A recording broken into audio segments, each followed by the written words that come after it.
Subscribe to our YouTube channel and press the bell icon to get the latest updates.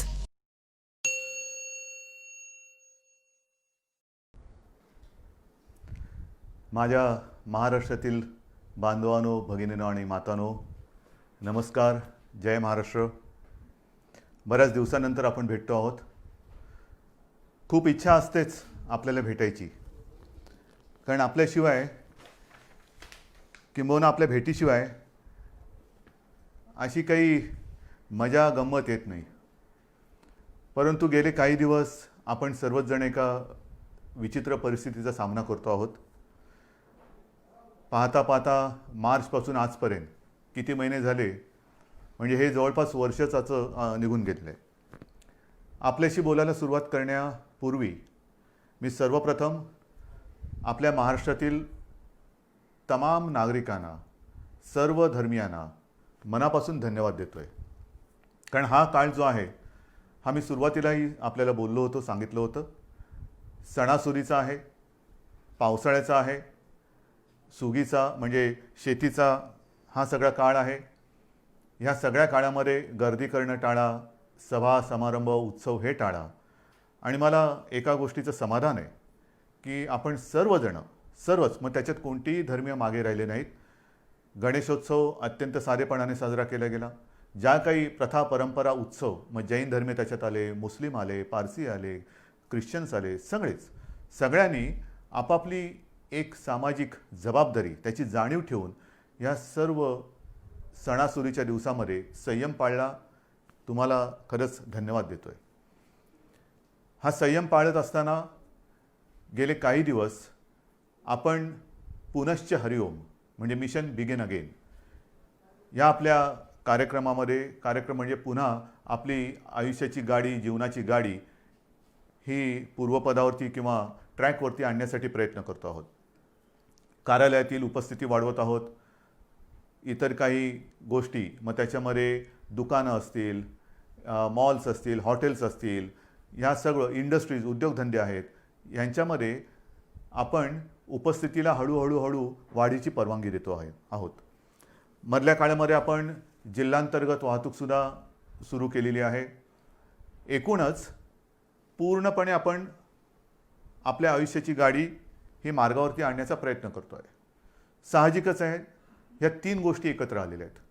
एक तर आपलं आयुष्य पूर्वपदावरती आणणं, त्याच्यामध्ये सणासुदीचे दिवस, त्याच्यात पावसाळा, जी मला एक थोडी भीती होती आणि आहेच, ती समोर दिसते आहे.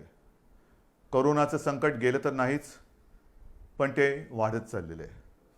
वाढता वाढता वाढे अशी त्याची आजची परिस्थिती आहे. संपूर्ण जगामध्ये जणू काही दुसरी लाट येते की काय, किंवा आले की काय, अशी भीतीदायक चित्र आपल्यासमोर येत आहेत. मुंबईमध्ये सुद्धा गेले महिना 2 महिने आपण 1000च्या आसपास रुग्णसंख्या ही रोखून ठेवली होती, ती आता 2000 वरती गेलेली आहे. पुण्यामध्ये वाढते, सांगली, सातारा, ग्रामीण भागामध्ये आता हातपाय पसरायला लागलेला आहे.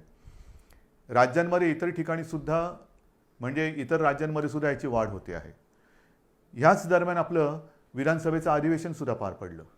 हे अधिवेशन आपल्याला 2 दिवसात सगळे कामकाज आपल्याला त्याच्यात संपवावं लागलं. मी विधानसभेच्या अधिवेशनामध्ये सुद्धा आणि आत्ता आपल्या साक्षीने सुद्धा सर्व पक्षांना धन्यवाद देतो आहे, कारण अधिवेशनसुद्धा यशस्वी होण्यासाठी सर्वांनी सहकार्य केलं. एकूणच काय की सगळेजण आपापली जबाबदारी ओळखून सामाजिक भान ठेवून वागत आहेत. काही जणांना असं वाटत असेल कदाचित की आता कोरोना संपलाय, पुनश्च हरिओम म्हणजे आपलं राजकारण पुन्हा सुरू करावं. केलंही असेल, करायला काही हरकत नाही.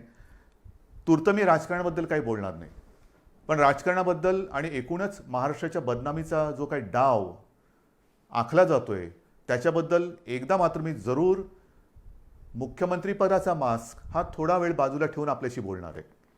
त्यातले सुद्धा धोके आणि एकूण ज्या काही गोष्टी आहेत त्या आपल्यासमोर मी नक्की मांडणार आहे. मी बोलत नाही याचा अर्थ असं नाही की माझ्याकडे उत्तर नाही, पण एक मुख्यमंत्रीपदाच्या खुर्चीवरती बसलेला आहे, त्याला साजेसं काम आपल्याला करावं लागते. एकूण महाराष्ट्रामध्ये सगळं काही वाताहत झालेले आहे असं नाही आहे. महाराष्ट्र सरकार याही प्रतिकूल परिस्थितीमध्ये, मग ते पूर्व विदर्भातील पूर परिस्थिती असेल, निसर्ग चक्रीवादळाचा फटका असेल, मधल्या काळात अघोषित एक वादळ मुंबईमध्ये येऊन गेलं म्हणजे निसर्गाचं, अशा अनेक गोष्टी ह्या भेडसावत आहेत. पण याही परिस्थितीत महाराष्ट्र सरकार हे आपल्या सगळ्यांच्या आशीर्वादाने खंबीर पावलं टाकत आहे, यशस्वीपणाने पुढे चाललेलं आहे. हे केवळ आणि केवळ आपल्या आशीर्वादाचंच हे बळ आहे. आज मी काही गोष्टी आपल्याशी बोलणार आहेच, पण सुरुवात करताना मी करोना या विषयावरतीच बोलणार आहे. कारण करोनाचं संकट हे आता हळूहळू अक्राळ विक्राळ रूप धारण करेल की काय, अशी एक जगभर चिंता व्यक्त केली जाते. WHO ह्या संस्थेने सांगितलेलं आहे की कदाचित ही पुढच्या अधिक भीषण संकटाची नांदी असू शकेल. घाबरण्याचं काम नाही आहे, पण खबरदारी मात्र घेतलीच पाहिजे. अगदी सुरुवातीच्या काळात मी आपल्याला बोललो होतो की तुम्ही खबरदारी घ्या, आम्ही जबाबदारी घेतो. आज मी जबाबदारीतला काही हिस्सा हा तुमच्यावरती सुद्धा टाकणार आहे. आपल्या खांद्यावरती सुद्धा मी जबाबदारी टाकणार आहे. खबरदारी आणि जबाबदारी ह्याचा दोन्हीचा वाटप आपण दोघांनी करायचं आहे. काही गोष्टींची खबरदारी ही आम्हीही घेणार आहोत, काही गोष्टींची खबरदारी ही तुम्ही घ्यायची, काही जबाबदारी ही सरकारही घेईल, काही जबाबदारी आपणही घ्यायची आहे. मुख्य म्हणजे आपली जबाबदारी ही आपल्या कुटुंबापुरती असणार आहे. आणि म्हणून आपण ऐकलं असाल, पाहिलं असाल, मी महाराष्ट्रामध्ये येत्या 15 तारखेपासून जवळपास एक महिनाभर एक मोहीम राबवतो आहे.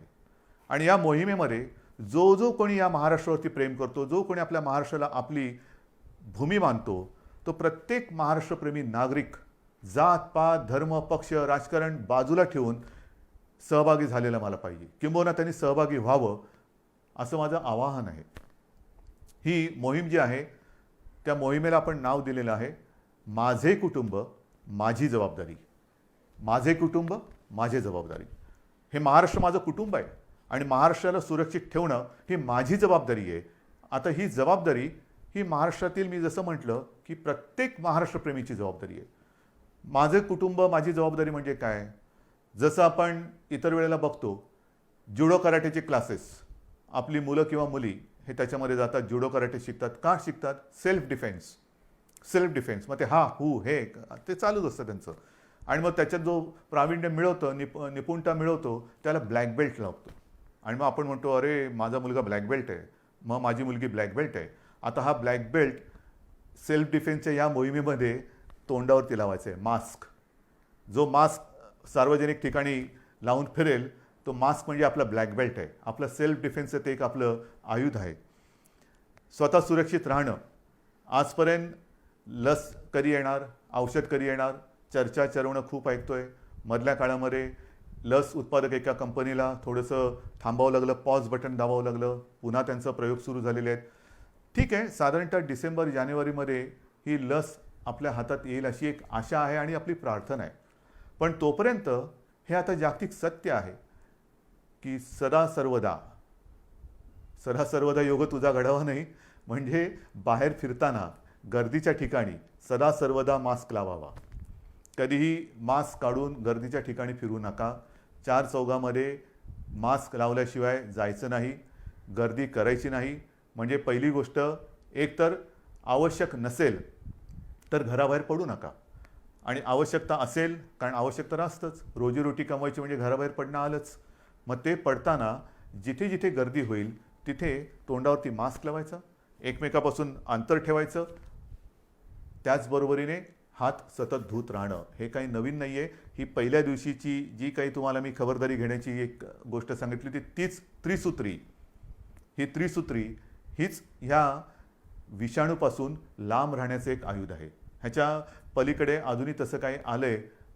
औषधं येत आहेत, उपचार होत आहेत, आपण सुविधा वाढवतो आहोत, रुग्णशय्या वाढवतो आहोत, जम्बो हॉस्पिटल्स वाढवतो आहोत. ऑक्सिजनची थोडीशी एक कमतरता जाणवते, कारण आपले उद्योगधंदे सुरू झाले, त्यांनासुद्धा ऑक्सिजन लागत आहेत. पण आपण आता ऑक्सिजन ही आपल्या आरोग्य खात्याची प्राथमिकता ठरवलेली आहे. त्याच्यामध्ये 80% ऑक्सिजन हा प्रथम आरोग्यासाठी वापरला जाईल आणि मग आपण उद्योगासाठी देऊ. तर ह्या सगळ्या गोष्टी करतोय. डॉक्टरांचे टास्क फोर्स नेमतोय, कोरोना दक्षता समित्या नेमतो आहेत. परंतु ही जी मोहीम माझे कुटुंब माझी जबाबदारी आपण सुरू करतो आहोत, त्याच्यामध्ये एक दोन गोष्टी महत्त्वाच्या आहेत. एक म्हणजे प्रशासनाकडून माझ्या सूचना अशा आहेत आणि अपेक्षा माझी अशी आहे की अवघड जरी वाटत असलं तरी अशक्य काहीच नसतं. अवघड म्हणजे काय की महाराष्ट्राची लोकसंख्या ही जवळपास 12 कोटी आहे. ह्या 12 कोटी जनतेची आरोग्य तपासणी ही अशक्यप्राय आणि अवघड आहे. 12 कोटी कुटुंब म्हटल्यानंतर किती घरं आली, कुठे कुठे आली, घनदाट लोकवस्ती कुठे आहे, तुरळक लोकवस्ती कुठे आहे. आपला प्रयत्न असा असणार आहे की ह्या महाराष्ट्रातील प्रत्येक घरामध्ये पुढच्या महिनाभरामध्ये किमान 2 वेळा तरी आरोग्याची चौकशी करायला आपली टीम जाईल. त्याच्यामध्ये मला आमदार, खासदार, जिल्हा परिषद सदस्य, सरपंच, नगरसेवक सगळ्यांनाच मी सांगतोय की प्रत्येक जणांनी आपापल्या वॉर्डाची जबाबदारी घ्यावी. आपापल्या वॉर्डामध्ये म्हणजे छोट्या छोट्या विभागात जर का आपण जबाबदारी घेतली तर संपूर्ण महाराष्ट्र हा आपण याच्यामध्ये सहज व्यापून टाकू शकतो.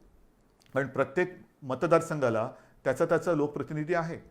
त्या लोकप्रतिनिधींनी जर का जबाबदारी घेतली की माझ्या विभागाची जबाबदारी मी घेतो, काय टीम नेमायचे, ह्याच्यामध्ये शासनाचे आरोग्य विभागाचे असतील, महसूल यंत्रणेचे असतील, इतर आरोग्य कर्मचारी असतील, सोबत जर का आपल्या पक्षाचे असतील, असू द्या, आरोग्य तपासणी करायची.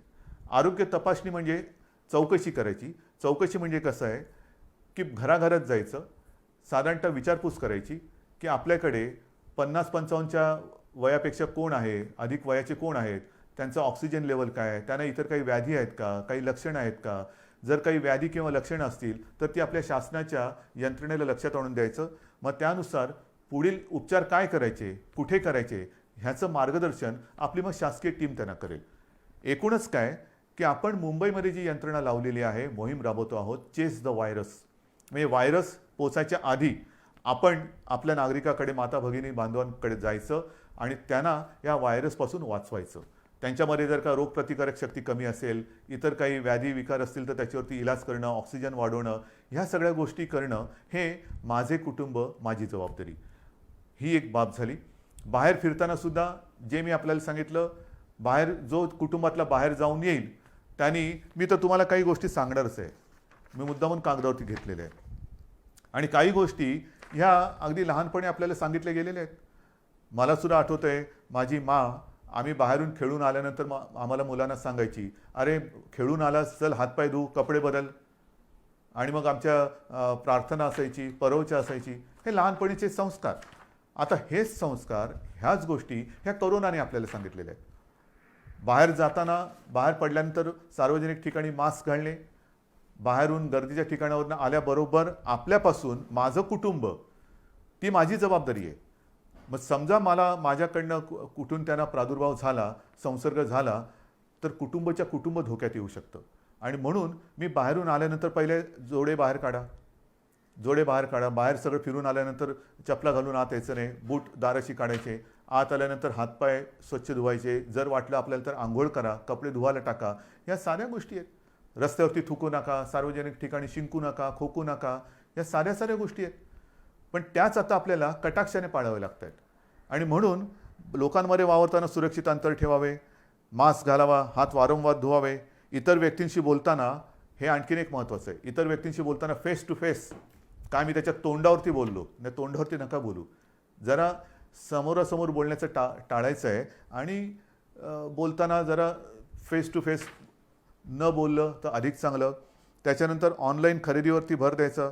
जिथे जिथे सुपर मार्केट असतील किंवा काही सार्वजनिक बाजार असतील तिथे गर्दी नसलेल्या वेळी जावे, गर्दी करू नये. दुकानातील वस्तूंच्या सॅम्पलला कारण नसताना हात लावू नये. सार्वजनिक वाहनातून म्हणजे जसं शहरांमध्ये आपण आता बसेस सुरू केलेल्या आहेत, लोकलसुद्धा काही वर्गांसाठी सुरू केलेल्या आहेत, आणखीन काही त्याच्यात वाढ करतो आहोत, लोकलची वारंवारता वाढवतो आहोत, आणखीन हळूहळू सगळ्या गोष्टी आपण वाढवत जातो आहोत. पण सार्वजनिक वाहनात असाल तर बोलू नका, शक्यतो कमी बोला. त्याच्यानंतर बैठका, जशा बैठका आता मुख्यमंत्री घरी बसून काम करतात, घराबाहेर पडा. पण त्यांना कल्पना, हे माझ्यावरती जे आरोप करतायत ते जिथे गेलेले नाहीत, तिथे दुर्गम भागात मी व्हिडिओच्या माध्यमातून जाऊन येतो, फिरतो, तिथे मी सूचना देतो. जिथे तुम्ही पोचू शकत नाहीत, गेलेला नाहीत, तिथे मी जातो आहे, मी बोलतो आहे. कसा? या तंत्रज्ञानाच्या माध्यमातून. तर जिथे जिथे आवश्यकता असेल तिकडे, किंबहुना जर का आपल्याला बैठका घ्यायच्या असतील तर व्हिडिओ कॉन्फरन्सिंग करा. हे फार महत्त्वाचं आहे. त्याच्यानंतर जर लक्षणं आढळली, कोणाला जर का वाटलं, लक्षणं सुद्धा आता मी सगळ्या काही गोष्टी तुम्हाला सांगत नाही जाणार, बऱ्याचशा गोष्टी आपल्याला कल्पना आहे. लक्षणं आढळली तर तुम्ही कुठे गेला होता, साधारणतः कोणाला भेटला होता, त्याची एक माहिती, त्याची एक यादी ही आपल्याला तपासायला आलेल्या आरोग्य अधिकारी किंवा जी शासन यंत्रणा असेल त्याच्याकडे द्या, की जेणेकरून त्यांच्यापासून म्हणजे त्यांच्यावरती आपण इलाज करू शकू आणि त्यांच्यापासून इतरांना होणारा संसर्ग आपण थांबवू शकू. इतरांसमोर जेवताना, कारण आता हळूहळू आपण हॉटेल्स, मोठी जी 5 स्टार असतील, लॉजेस असतील, ह्या काही हॉटेल्सना आपण परवानगी दिलेत, पूर्ण चालवायला दिलेत, त्यांच्यामधले रेस्टॉरंट्सना परवानगी दिले. गेल्या आठवड्यात मला रेस्टॉरंटची काही लोकं भेटून गेलेली जी ह्या हॉटेलच्या बाहेरची आहेत. आमचं काय करणार, जिमची लोकं येऊन भेटून गेली, आमचं काय करणार, सगळ्यांशी मी बोलतोय, त्यांना सुद्धा काही सूचनावली मला द्यायची आहेत, ती पाळा आणि आपण ते ओपन करू. आणि म्हणून इतरांसमोर जेवताना समोरासमोर बसू नका. महत्त्वाचं काय की समोरासमोर हा जो व्हायरस येणं जाणं करू शकतो, त्याच्यात आपल्याला त्याचा मार्ग हा बदलून टाकायचा. म्हणजे समोरासमोर नसेल, बाजूला असेल, तर तो जर का दुर्दैवाने कोण त्याच्यात संसर्गजन्य असेल, झालेला असेल, संसर्ग झालेला असेल, संसर्ग बाधित, तर त्याच्यापासून दुसऱ्याला संसर्ग होणार नाही. जेवणातील पदार्थ इतरांना वाटताना मोठ्या बाउल्समध्ये न घेता छोट्या छोट्या वाळायच्यात घ्या, हे आहे. नंतर काही ठिकाणी आपण बघतो सार्वजनिक शौचालय असतील, त्याची स्वच्छता आणि निर्जंतुकीकरण तर हे आपण करतोच आहोत, करावं लागतंच आहे, करावं लागणारच आहे. पण घरामध्ये सुद्धा ज्यांच्याकडे आता शहरी भाग आहे, शहरामध्ये पूर्वीच्या शौचालयांची आता कमतरता आहे, ती जात चालली, नवीन ती युरोपियन स्टाईलची आली. त्याच्यात फ्लश करताना त्याचं झाकण बंद करून फ्लश करा, की जेणेकरून पुढचं सांगण्याची गरज नाही. नंतर जर भेटायचं असलं तर बंद जागेत भेटायचं टाळायचं, उघडं पाहिजे. मी मागेही आपल्याला सांगितलं होतं की एअर कंडिशनचा वापर करण्यापेक्षा खिडक्या, चला हवा येऊ द्या, हवा खेळती राहिली पाहिजे, हवेचं येणं जाणं चाललं पाहिजे. आणि अडचणीच्या जागी, अपुऱ्या जागी जास्त वेळ थांबू नका. अशा या काही गोष्टी आहेत, ह्या मी तुम्हाला ह्या मोहिमेच्या माध्यमातून सांगणार आहे. ही मोहीम आपल्याला राबवायची, ह्याच्यात मला जनतेचा सहभाग पाहिजे. लहान मुलं, तुमच्या काही सूचना असतील त्या द्या, चित्र काढा. मी जाहिरात संस्थांना बोलवणार आहे, वृत्तपत्र वाहिन्यांना बोलवणार आहे, प्रसार माध्यमांना बोलवणार आहे. प्रत्येकजण मी काय करू शकतो, जसं ते म्हणतात ना, राम सेतू बांधताना खारीचा वाटा, प्रत्येकाने खारीचा वाटा सिंहाचा घ्यायचा तर सिंहाचा घ्या, खारीचा घ्यायचा खारीचा घ्या. पण मी या मोहिमेत आहे हे मला पाहिजे. सगळ्या जणांनी अत्यंत प्रामाणिकपणाने या मोहिमेत सहभागी होऊन, हे युद्ध आहे, हे युद्ध आता सार्वत्रिक सगळी, ज्या वेळेला जनता रस्त्यावरती उतरते तेव्हाच त्या युद्धामध्ये यश मिळतं. आजपर्यंत आपण हे युद्ध घरी बसून लढत होतो. आता मला तुम्हाला एक एक गोष्टी मी उघड करत चालू असताना, अजून मी पूर्ण ओपन केलेल्या नाहीत, कारण व्हायरस वाढतो आहे. पुन्हा लॉकडाऊन करायची वेळ येऊ नये हीच एक अपेक्षा आहे. पण जर ह्या गोष्टी तुम्ही कटाक्षाने पाळणार असाल तर, अजूनही मला काही ठिकाणी दिसतंय, मी येता जाताना बघतो, हळूहळू मुंबईमध्ये सुद्धा शिथिलता यायला लागलेली आहे. मास्क असतात पण ते मास्क असे हनुवटीवरती असतात. आज मी मास्क घातला नाही कारण मी एकटा या खोलीत तुमच्याशी बोलतोय, पण हनुवटीवरती मास्क असतात, म्हणजे तोंडावरनं नाकावरनं काढलेले असतात.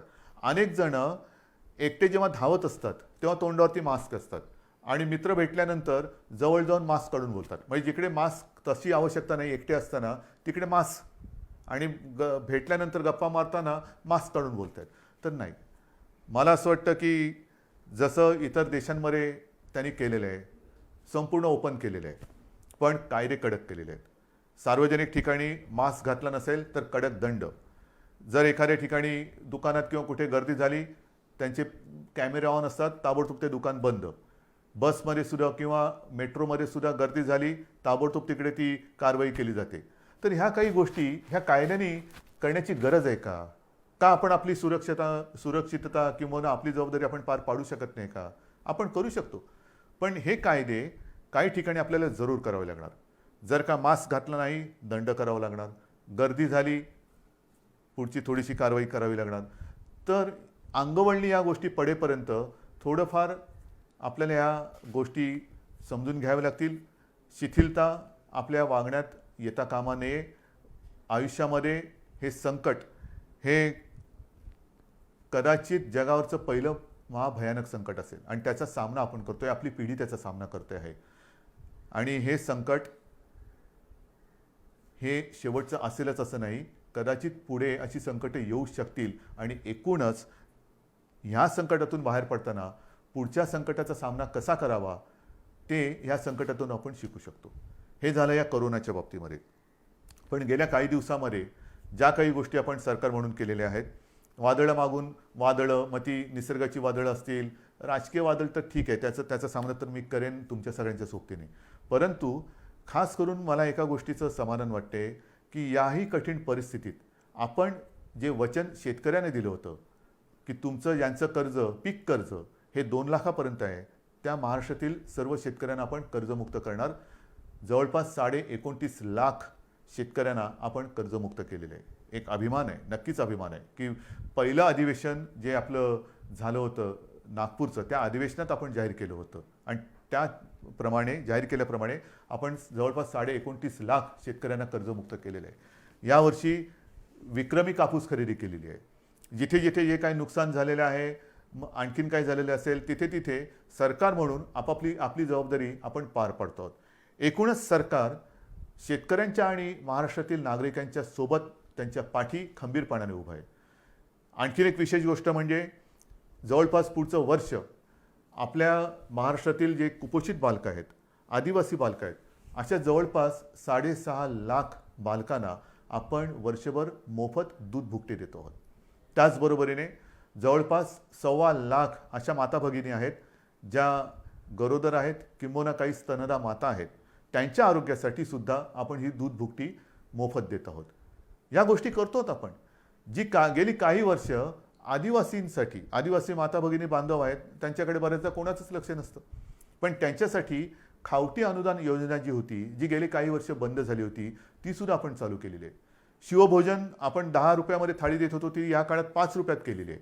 जवळपास 2.25 कोटी, जवळपास 2.25 कोटी थाळ्यांचं वितरण या कोरोनाच्या काळात झालेलं आहे आणि हे सतत चालू आहे.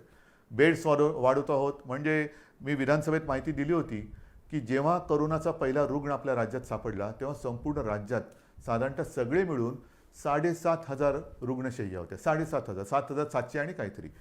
आजच्या घडीला आपल्या राज्यात सर्व बेड्स जर का धरले, त्याच्यात नेहमीचे beds, oxygen beds, ICU, ventilators, तर किमान 3,60,000 बेड्स आपण ह्या गेल्या 4-5 महिन्यात वाढवलेले आहेत. ICU बेड्स वाढवलेले आहेत, डायलिसिसचे बेड्स वाढवलेले आहेत. म्हणजे असं काही नाही की लॉकडाऊन करून आपण गप्प बसलो. लॉकडाऊनमध्ये संसर्गाची साखळी तोडणं, पण त्याचबरोबरीने आपण आरोग्यविषयक सुविधा तयार करणं, हे काम आपण करतो आहोत आणि आज देखील ह्याच्यात खंड नाही पडलेला. जिथे जिथे आवश्यकता असेल तिथे तिथे आपण ह्या बेडची संख्या वाढवतो आहोत. इतर ऑक्सिजन जसं मी म्हटलं तसं थोडे दिवस थोडीशी आपल्याला एक उणीव भासते आहे, चणचण भासते आहे, कारण ऑक्सिजन जरी उपलब्ध असला तरी त्याच्यासाठी कंटेनर उपलब्ध होत नाहीत. तर ह्या सगळ्या गोष्टी जुळवाजुळव करून आपण यातनं मार्ग काढतो आहोत. औषधांमध्ये सुद्धा कुठेही आपण पुरवठा करण्यामध्ये कमी पडत नाहीत. सगळ्या गोष्टी करतो आहोत. किती गोष्टी तुम्हाला सांगायच्या. माझ्याकडे इकडे कागदाची चवडच आहे. ह्या सगळी चवड जर का वाचत बसलो तर संध्याकाळ काय रात्रसुद्धा झाली तरी आपण बोलतच बसू. शिक्षणाच्या बाबतीत सुद्धा ह्या सगळ्या गोष्टी अवघड आहेत, होत्याच. कारण काही ठिकाणी आपण ऑनलाईन शिक्षण सुरू करू शकलो, काही ठिकाणी ऑनलाईनची व्यवस्थाच नाही. मग अशा ठिकाणी ही सगळी सरमिसळ करत करत करत करत आपण शिक्षणाची सुद्धा एक सुरुवात केलेली आहे. मला असं वाटतं की अशी कोणतीही बाब आपण शिल्लक ठेवलेली नाही की जिकडे सरकार म्हणून आपण आपलं काम केलेलं नाही आहे. जसं निसर्ग चक्रीवादळ आलं, निसर्ग चक्रीवादळामध्ये जवळपास 700 कोटी रुपयांची मदत प्रत्यक्ष आणि इतर घरं बिरं असतील त्या माध्यमातून आपण केलेली आहे. अजूनही मदत चालू आहे. नुकतीच तिकडे केंद्राचं पथक येऊन गेलं, संपूर्ण पाहणी केली आणि केंद्रीय पथकसुद्धा समाधान व्यक्त करून गेलं. हे आता केंद्राचं पथक हे म्हणजे कदाचित माणसं बदलली असतील, पण केंद्राचं पथक आता पूर्व विदर्भात जिथे 15-1 दिवसापूर्वी भीषण पूर आला होता तिथली पाहणी करते. त्या पूर्व विदर्भात सुद्धा आपण तातडीने तत्काळ मदत म्हणून जवळपास 18 कोटी रुपये पाठवून दिलेले आहेत. पण मी माझ्या पूर्व विदर्भातील पूरग्रस्त माता भगिनींना आणि बांधवांना सांगतो की तुम्ही काळजी करू नका. ज्याप्रमाणे आपण कोल्हापूर आणि सांगली इथल्या पुरामध्ये जशी गेल्या वर्षी त्याच्या 1-1.5 वर्षात जो पूर आला होता तिथल्या जनतेला मदत केली, तशीच संपूर्णपणे मदत ही महाराष्ट्र सरकार, तुमचं सरकार तुम्हाला केल्याशिवाय राहणार नाही. हे करतो आपण. या सगळ्या गोष्टी कुठेही उणीव न ठेवता आपण पार पाडतो आहोत. अनेक संकटं जरी आली तरी सरकार काय गप्प नाही बसलेलं. शेतकऱ्याच्या पाठी ते उभा आहे. याचं कारण का? कारण शेतकरी हा वर्क फ्रॉम होम नाही करू शकत. आपण सगळेजण ऑफिसमध्ये येणारी जाणारी लोक वर्क फ्रॉम होम करतो, पण उद्या शेतकऱ्याने ठरवलं वर्क फ्रॉम होम म्हणजे काय करणार? तर शेतकरी जो आहे त्याच्यासाठी सुद्धा आपण एक नवीन योजना ही आणलेली आहे. जसं मी आता ही मोहीम एक वेगळी तुम्हाला सांगितली करोनाच्या बाबतीत, तसंच शेतकऱ्याच्या बाबतीमध्ये. कारण मी काय बघतोय गेले अनेक वर्ष, शेतकरी बिचारा अंधारात उडी मारतो. त्याला कल्पना नाही आहे की उद्या निसर्ग राजा त्याला साथ देईल का प्रकोप दाखवेल, रुसेल का हसेल, त्याला काहीच सांगता येत नाही. तरी देखील तो त्याच्या परीने त्याचं जे काय असतं, घरदार असेल, जमीन असेल, वेळप्रसंगी पत्नीचे दागिने असतील, मग त्याच्या कुटुंबातला त्याचा,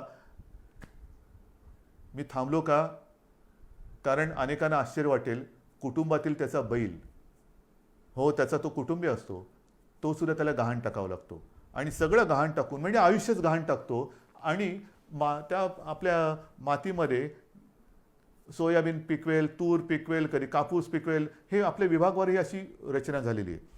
आणि मग आपल्याला अनुभवास काय येतं, जर निसर्गाने साथ दिली, पीक तरारून आलं तर त्याला जास्त झालं म्हणून भाव मिळत नाही. निसर्ग रुसला, पावसाने झोडलं, गारपीट झाली तर उभं पीक म्हणजे सोनं त्याच्या डोळ्या देखत मातीमोल होतं, म्हणजे तरी त्याची पंचायत झाली. डोक्यावरती कर्जाचं ओझं हे वाढतच चालतं. त्या डोंगरातून तो कधी, डोंगराखालून तो कधी बाहेरच येत नाही. आणि म्हणून आपण शेतकऱ्यांसाठी जे पिकेल तेच विकेल, जे विकेल ते पिकेल. आतापर्यंत जे पिकेल ते विकेल असं होतं, पिकणार ते विकणार काय. आता मी उलटं केलं, जे विकेल तेच पिकेल. म्हणजे काय की साधारण कृषी खातं जे आपलं आहे ते एकूण जगभर बघेल, राज्यात बघेल, देशात बघेल की यावर्षी कोणत्या पिकाला बाजारपेठ आहे, कोणतं पीक कुठे विकलं जाईल, कापूससुद्धा किती विकला जाईल, कोणत्या दर्जाचा विकला जाईल, सोयाबीन असेल, तूर असेल, तांदूळ असेल, मका असेल, कोणत्या प्रतीचा, कोणत्या दर्जाचा मका पाहिजे, तूर पाहिजे, सोयाबीन पाहिजे. आणि तसंच बी बियाणं हे शेतकऱ्याला दिलं जाईल. म्हणजे महाराष्ट्राची ओळख एक दर्जेदार पीक देणारा महाराष्ट्र अशी आपल्याला करायची. जे विकणार असेल तेच आम्ही पिकू आणि आम्ही जे पिकू ते विकणार आहोत. आणि त्याच्यासाठी आपण गटशेती म्हणा, शेतकऱ्यांना सुद्धा जो असंघटित शेतकरी आहे त्याला आपण संघटित करतो आहोत. त्यांच्या काही सूचना आपण घेतो आहोत.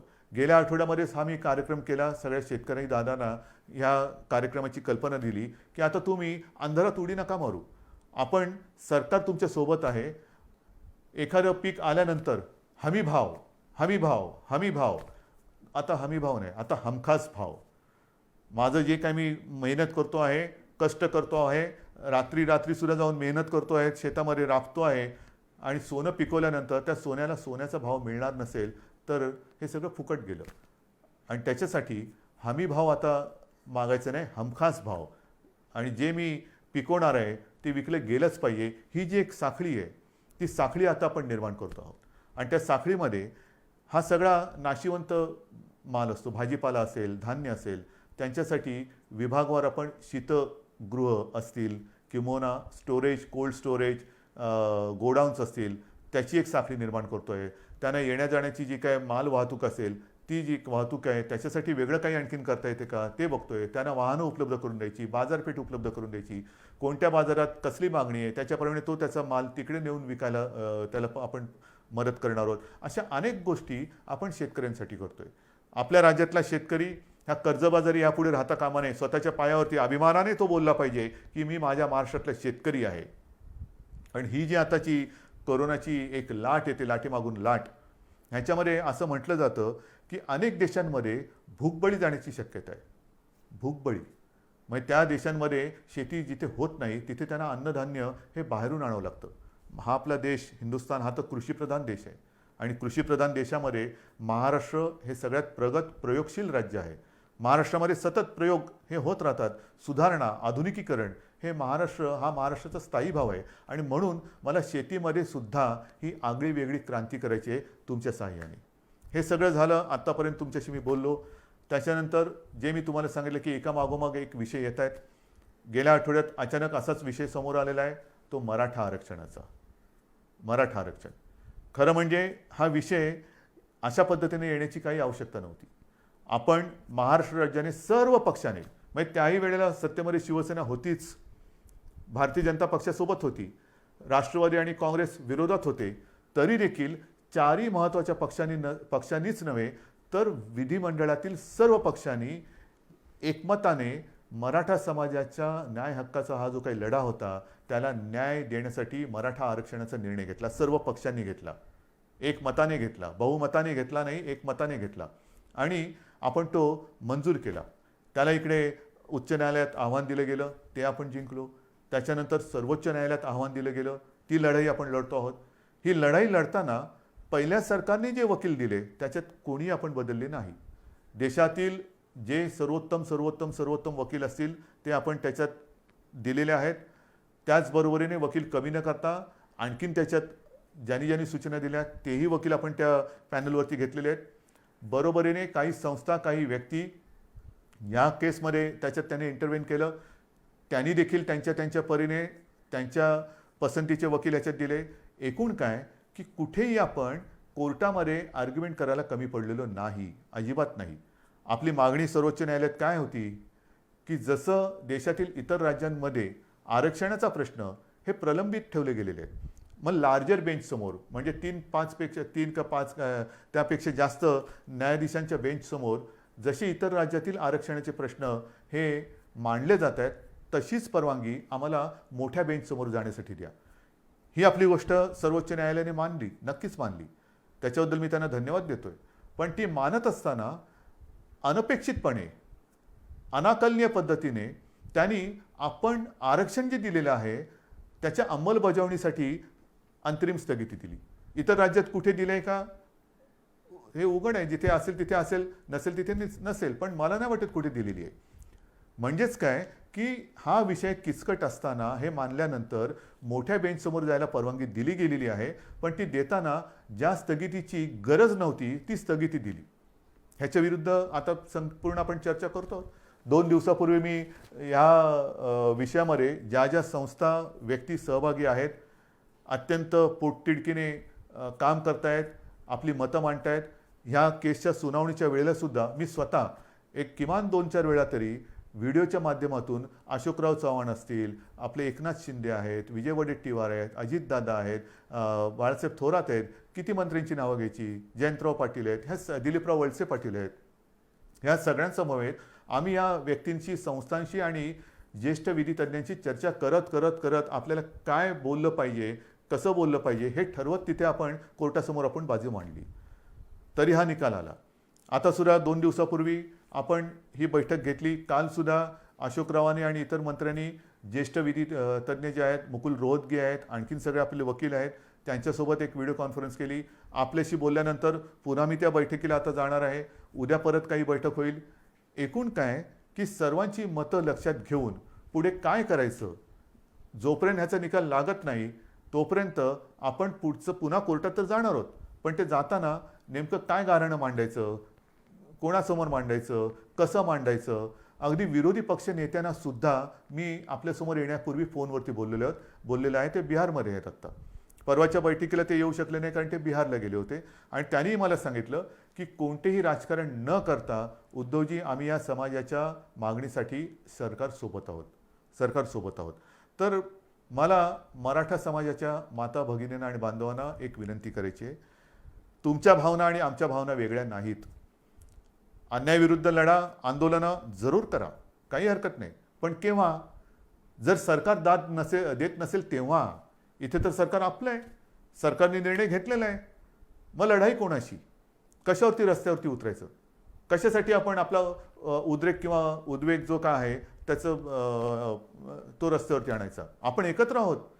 तुमच्या मागण्यांना आपण न्याय दिलेला आहे, त्याला आव्हान दिलं गेल्यानंतर ही राज्य सरकार ही तुमची बाजू हिरारीने, जिद्दीने, चिकाटीने, चिवटपणाने आणि वेळप्रसंगी आक्रमकपणे ही न्यायालयासमोर मांडते आहे.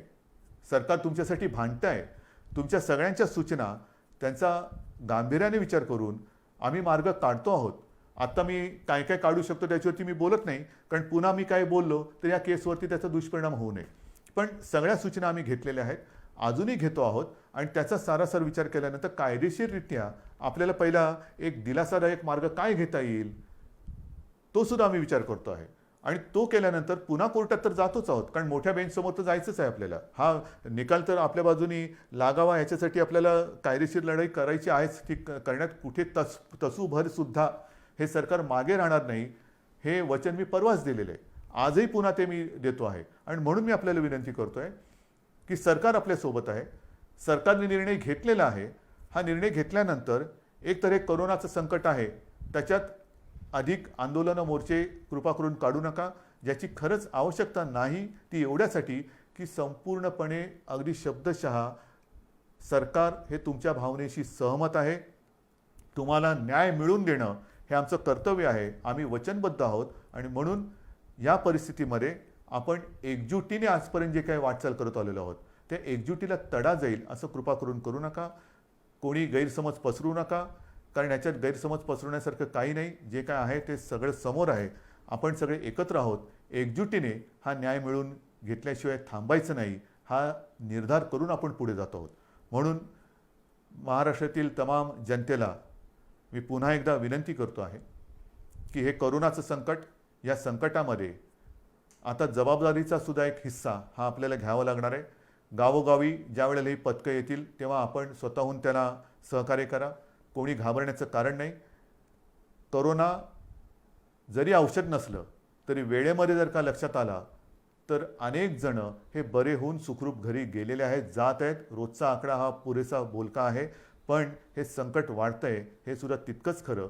या संकटाचा सामना करण्यासाठी ज्या सूचना आजपर्यंत सरकार म्हणून आम्ही आपल्याला करत आलो त्या सूचनांचं जसं पालन केलं तसंच याही पुढे तुम्ही कराल आणि ह्या युद्धात आपण निर्णायक विजय मिळवू हा आत्मविश्वास व्यक्त करून तूर्त मी आपली रजा घेतो. जय हिंद, जय महाराष्ट्र.